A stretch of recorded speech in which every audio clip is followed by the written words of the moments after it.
Mga kaidol, ito yung daanan ko mga kaidol. Yung tawag sa amin dito ay tabla. So ito yung linya ng kamatis na hinabukan ko. Siyempre mga kaidol ay malinis na po no. Dito rin yung sa kabila mga kaidol oh. Yan, kasi hinabukan ko di malinis na. Itong daanan mga kaidol ay isprehan ko po lang po ito ng herbicide. So update ko po kayo mga kaidol kung ano na naman yung herbicide na gamit ko dito sa para pamataldamo ko dito sa kinta ng kamatis mga kaidol. Para malinis na po siya mga kaidol. So ito pala yung aking natapos mga kaidol. Kasi ngayon pa lang po ako nag-umpisa na maghabok mga kaidol. So buyag lang yung aking tanim na kamatis mga kaidol. Matataas na po siya mga kaidol kahit 2 bisis pa lang po ito nabunuhan kasi nagbasal pa ako ng sikindang mga kaidol. So mga kaidol, dito na area ay pang-4 na bisis na po itong nataniman ko ng kamatis. So paulit-ulit na po mga kaidol. Then mga kaidol, yung aking trellis pala ay kawayan po ito mga kaidol. Napakaganda kasi itong kawayan kasi makailang cropping ka po ito mga kaidol bago po ito malalanta.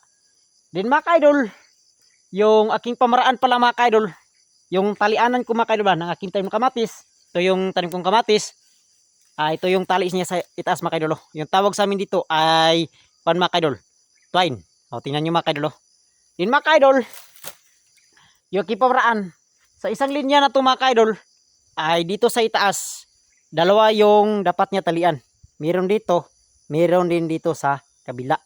Para yung mga sanga ng aking tanim na kamatis, para magkahiwalay talaga mga kaidol.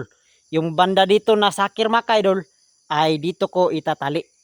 Yung banda doon na naman mga kaidol, ay dito na naman sa kabila ko itatali. Para hindi talaga magsiksikan yung mga sanga. Yung mga bulaklak mga kaidol, ay magsusurvive talaga. Yun kasi yung pinakamaganda sa pagtatanim ng kamatis mga kaidol.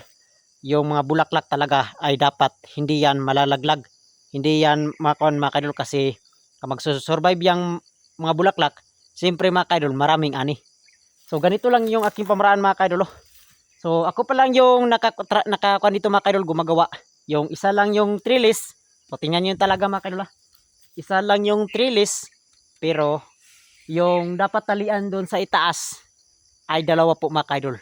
Para akin talaga itong kuan mga kaidol ginagawa para yung mga sanga o mga sakir sa aking tanim na kamatis ay masiparit talaga mga kaidol. Para hindi magsiksikan. Sayang kasi mga kaidol kapag magsiglaglagan yung mga bulaklak. Oh, tingnan nyo mga kaidol. So mga kaidol, kailangan talagang kawayan, no? Yung trellis para hindi ka laging kumukuha ng trellis. Kada cropping, kuha ka naman ng trellis kasi yung trellis mo ay kahoy, madali lang po siyang malalanta. Try mo kaidol itong kawayan. Kasi pang ilang cropping ko pa ito mga kaidol bago ito malalanta. Pwede ka magtanim ng kamatis, sunod, ampalaya, hindi talong ba? Kahit anong gagawin mo mga kaidol kasi matagal itong malalanta yung itong kawayan. So yun lang mga kaidol, salamat sa panonood nyo sa akin.